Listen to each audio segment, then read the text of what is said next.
Salut à tous et bienvenue dans cette vidéo pour Formacode. Aujourd'hui nous allons essayer un petit concept de vidéo où je vais vous présenter des effets HTML, CSS et JavaScript que nous pouvons rencontrer sur différents sites assez connus. Pour la première vidéo, nous allons réaliser un effet de conversation en HTML, CSS et JavaScript. Cet effet a été rencontré sur le site du logiciel Sketch. N'hésitez pas à nous proposer les différents effets que vous voudriez voir réalisés sur la chaîne. Vous pouvez nous les proposer en espace de commentaires ou bien depuis la page Qui sommes-nous sur le site Formacode. Sans plus attendre, passons au code sur le PC.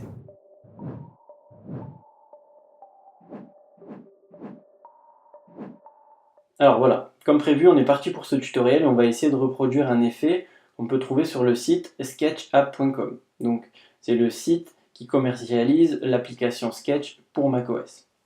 Donc on va descendre un peu, on va regarder et on va arriver à cette partie où ici on va voir qu'il y a une petite conversation qui s'anime. Voilà, donc on a un petit téléphone ici avec une map et ici on peut voir que on a une première personne qui parle, une deuxième qui répond et une troisième.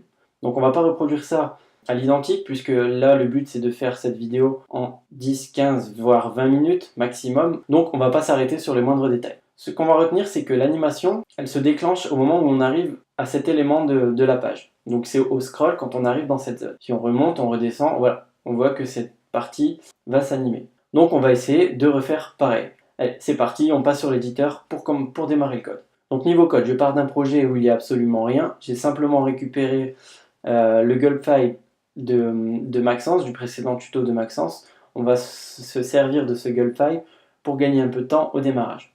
Donc on va sur le gulp file, on va quand même enlever le bootstrap parce qu'on n'en a pas besoin. On va aller sur l'index, on va supprimer absolument tout le contenu. On va aller en console et ici on va lancer un coup de npm install. Voilà, le npm est OK, on va lancer un gulp watch. Voilà, donc on peut commencer à travailler, on va sur notre navigateur et on arrive ici sur une page blanche, donc un projet où il n'y a absolument rien. Donc on va tout de suite commencer avec un peu de CSS, on va également supprimer ce qu'il y avait dans le CSS précédent et on va faire un body, on va lui donner une hauteur de 100 VH, donc c'est pour qu'il prenne toute la hauteur de l'écran, une largeur de 100%. Au niveau de la police d'écriture, on va utiliser source sans pro. On configure un peu notre body, voilà. On va simplement lui ajouter un dégradé. Donc j'ai pris un dégradé généré par un générateur. Donc une base de gris et de blanc transparent. Voilà. Donc là, on a bien notre body qui est maintenant présent. On va aller dans notre fichier HTML, dans le body. On va ajouter une div content et à l'intérieur on va ajouter une div card picture. Voilà. On retourne dans le CSS. On va donner du style au content. On va lui dire qu'il doit prendre 600 pixels de large, une hauteur également de 600 pixels. On va le centrer avec un margin auto. Et on va mettre un display table et table layout fixed pour pouvoir centrer le contenu horizontalement et verticalement. Donc là, on va démarrer, on va les regarder. Ici, donc eux, en fond, ils avaient mis un espèce de background. Donc j'ai reproduit un background à peu près similaire que j'ai placé dans mon dossier image. Donc on va aller chercher et on va aller le placer. On va dire background URL, on va chercher notre source donc dans les assets image background, donc c'est dans les fichiers minifiés. On va le centrer horizontalement, verticalement, on ne va pas le répéter. Et on va lui mettre un background size contain pour qu'il prenne pile poil la bonne taille. Voilà, donc dans ce dossier j'ai placé toutes les images dont je vais avoir besoin pour le tuto. Donc il y a le background, voilà, il y a une petite illustration des cartes de format code, donc les cartes des tutos, une photo de Maxence et une photo de moi pour la conversation. Donc là j'ai bien mis mon background, j'enregistre, là mes images ont dû être minifiées et ici on va aller voir, voilà, ici on peut voir que le background c'est bien affiché correctement. Donc maintenant, à l'intérieur de notre fichier HTML, on va aller chercher notre petite card. Donc dans card picture, image, src.assets, image, card.png. On enregistre, on va aller voir ce qui se passe. Voilà, donc là notre image elle est bien présente. On va aller lui donner un meilleur style. Donc la div card picture display table cell, vertical align middle. L'image, on va simplement lui mettre une largeur de 300 pixels. On va aller regarder ce qui se passe. Voilà, donc là notre image, elle est bien centrée sur l'horizon. On va simplement y mettre un texte à ligne center. Voilà, notre image est bien positionnée au milieu. Donc là on a notre background. Et là à la place du téléphone, ici, nous on a mis un système de cartes. Maintenant on va aller ajouter la conversation dans la partie HTML. Et on va ajouter notre premier message. Donc ça prend la classe message, message 1. Donc la bulle, ça va représenter notre avatar. Donc image src assets, image remi.jpeg. Voilà, et ici on va avoir le p classe texte. Dans le texte, on va mettre j'ai posté le nouveau tuto. Voilà, on enregistre. Voilà, j'ai posté le nouveau tuto. On va copier ça ici 3 fois. Et ici, message 3. Le message 2, on va dire super. C'est vraiment intéressant. Donc là, on va prendre l'exemple de Maxence qui me dirait ça lors d'une conversation. Dans le troisième texte, je vais dire n'oublie pas de lire l'article en dessous. Parce qu'il faut le savoir, sur chacune de nos vidéos, il y a un article associé. Donc là, on enregistre. On va voir qu'ici, on a bien nos 3 textes. Les images, elles ne prennent pas parce que j'ai mis SRX et SRC. Voilà, ici, on va avoir nos 3 images. Donc la deuxième, je vais remplacer Rémi par Maxence, puisque c'est Maxence qui me répond. Voilà, on a nos 3 images. Comme ça, on donne un peu de style. Voilà. Maintenant, on va aller donner du style à nos messages pour que ça prenne la bonne forme. Donc déjà, message.avatar. Donc l'avatar, on va dire qu'il fait 50 pixels. Border radius, on va lui mettre un border radius à 50%. On va lui mettre une petite ombre, donc box shadow 0 pixels, 8 pixels, 0. Et on va lui mettre une opacité à 1. Voilà. Et on va simplement lui mettre une bordure de 2 pixels. Donc là, j'ai oublié de le faire. Sur chacune de nos images, on va aller ajouter une classe avatar. Voilà, alors voilà, on a bien nos petits avatars. On va créer l'espèce de bulle maintenant de texte. Donc, point message, point texte, background white. Le box shadow, on va mettre le même. On va mettre une bordure de 1 pixel et on va mettre quelque chose, un gris très léger. Un border radius de 3 pixels pour arrondir les angles. On va regarder ce que ça donne. Ok. On voit que c'est pas terrible, ça ressemble pas à une belle bulle. Donc on va mettre un padding de 10 pixels sur le haut et 20 pixels sur les côtés. Voilà, c'est déjà mieux. Texte à ligne left. Et on va dire que la taille maximum pour la largeur des bulles, ça va être 200 pixels pour éviter que les bulles soient trop larges quand le texte est long. Voilà, comme ça fait des plus petites bulles ici. Et on va simplement mettre un margin à 0 pour casser les margines de la balise paragraphe. Voilà. Donc là, on a nos 3 bulles de texte. Maintenant, on va devoir les positionner sur notre élément. Donc, on va utiliser les positions absolutes. Pour que ça se positionne très bien par rapport à la div supérieure, on va aller dire que card de picture, ça va avoir une position relative, ce qui va faire que nos positions absolutes vont se baser par rapport à cette div. Cette div, elle fait à peu près la taille de l'image, du coup, ça va mieux nous positionner nos bulles de texte. Donc, c'est parti, on va dire point message 1, donc la classe message 1, on va lui mettre une position absolute. On va essayer avec un top à 30 pixels et on va lui demander que ce soit... Voilà, et on va aller regarder ce que ça donne. Voilà, on voit qu'ici, la bulle, elle est plutôt bien postée, plutôt bien positionnée. On va simplement prendre l'avatar et le mettre à une position différente. Donc, point message 1, point avatar, position absolute également. Là, celle-ci, on va la baisser un peu plus par rapport au... On va la mettre à 50 pixels. Et mon avatar, je vais le mettre... non, ça, on va le mettre à 100 pixels. Et mon avatar, je vais lui mettre à 50 pixels l'avatar. Voilà. Donc l'avatar, pareil, on va lui dire de se mettre à 0 sur la partie droite. Voilà, donc là on a bien notre première bulle qui s'affiche ici. On va aller copier ça pour le deuxième message et pour le troisième. Donc ici on enlève 1, on remplace par 2. Ici pareil, on met 3.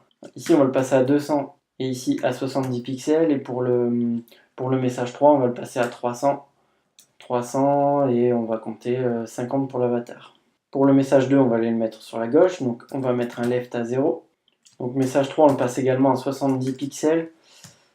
Alors 50 pixels ça correspond à une bulle qui fait la taille d'une seule ligne et 70 pixels ça correspond à une bulle qui fait la taille de 2 lignes. Si la bulle fait plus 3 lignes, il va falloir adapter en fonction. Mais comme c'est des tailles fixes, le texte n'est pas amené à changer, c'est vraiment une animation, ça ne dérange pas. Donc là on a nos éléments de conversation, j'ai posté un nouveau tuto, super, c'est vraiment intéressant, n'oublie pas de lire l'article en dessous. Donc moi je parle, Maxence répond, et moi je lui réponds. Maintenant, on va devoir animer ça. Quand on regarde ici cette partie, on a une espèce de petite bulle ici qui permet de voir que la personne écrit.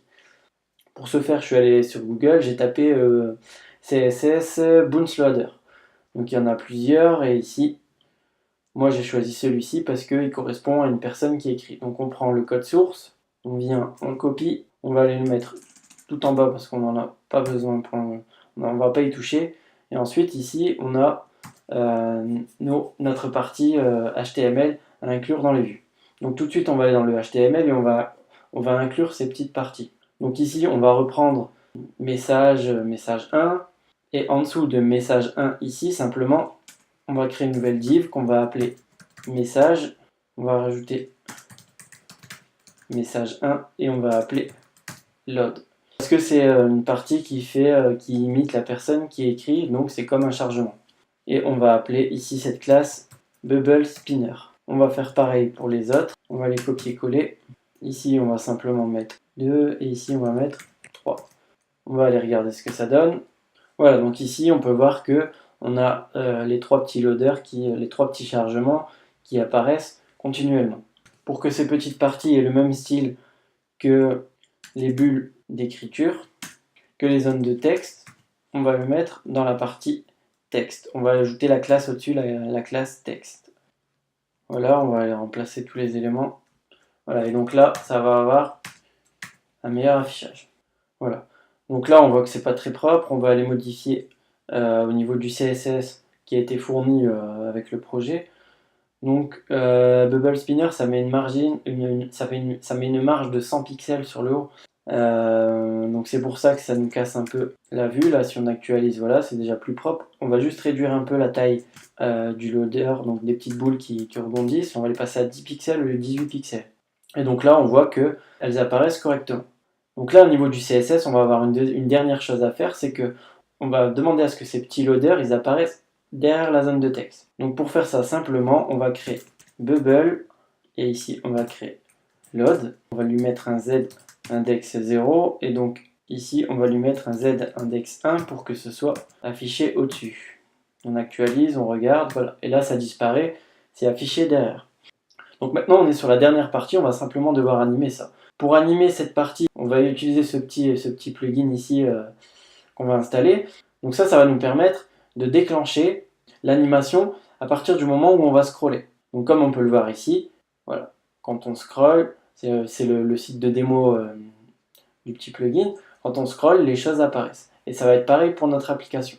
Donc on va aller sur le GitHub, on va regarder ce qu'ils disent pour l'installer. Donc pour l'installer, on fait un npm install scroll. On fait OK, on fait notre scroll, on va aller modifier notre gulp.js pour l'importer. Donc pour l'importer, on va simplement faire notre module, on va aller chercher dans notre module scroll, dist et le fichier JS. Voilà, mon installation elle est correcte. On fait enregistrer. On va relancer ici le gulp. Voilà, donc là le gulp il est reparti. On part sur notre fichier, on va aller chercher notre fichier JavaScript. Ça on va supprimer. Et là ici on va commencer. La partie de JavaScript qu'on va mettre pour animer ça, on va demander qu'elle soit interprétée à partir du moment où la page est chargée. Donc window on, voilà. On va regarder ce que la documentation elle nous dit pour l'utilisation, donc on va simplement ici aller l'importer sur la variable sr. Et là, on va commencer, on va dire donc sr. On va dire de révéler message1.bubble.avatar. Donc ça, c'est la première chose qu'on va faire apparaître lors de l'animation. On va lui mettre un délai et on va dire que le délai, il est à 0 secondes. On enregistre. Voilà, donc là, on actualise et on regarde. On voit que notre avatar, le premier avatar ici, apparaît. Voilà, c'est rapide, mais on peut voir. Maintenant, on va faire apparaître la petite zone de chargement et ensuite le texte. Donc pour le chargement, on va faire pareil, on va faire sr. On va copier la ligne même, ça ira plus vite. Ici, c'est pour faire apparaître le loader, et donc on va le mettre à 1000 secondes, 1000 millisecondes. On ne le voit pas apparaître parce que forcément il est derrière notre petite zone de texte ici, donc on va tout de suite faire la petite zone de texte, bubble et point texte, et ici on va changer les secondes, on va passer à 3000 millisecondes, voilà. Donc là on peut voir que l'avatar apparaît, la zone de chargement, et ensuite le texte vient prendre place. Donc on va faire pareil pour les deux autres éléments, et comme ça, ainsi de suite, les choses vont pouvoir apparaître. Donc là, on va copier les trois premières parties, on va changer ici les 1 en 2 pour le deuxième message, et on va simplement changer les millisecondes. Donc ici, on va le passer à 5000 pour que ça arrive après le premier message. Là, on va le passer à 5005, et ici, on va le passer à 7000. On enregistre, et on vient faire pareil pour la troisième. Donc là, on change en 3, message 3. Et donc, on passe ici à 9000, 9005 et 11000. On enregistre, on attend que le gulp fasse son travail. On vient actualiser. Et voilà le travail. On voit que Maxence me répond, super intéressant. Voilà, et moi je lui réponds une nouvelle fois. N'oublie pas de lire l'article en dessous. Et donc là, comme ça, on peut voir qu'on a un petit effet d'animation. On peut très bien réduire les temps pour que ici l'animation aille plus vite.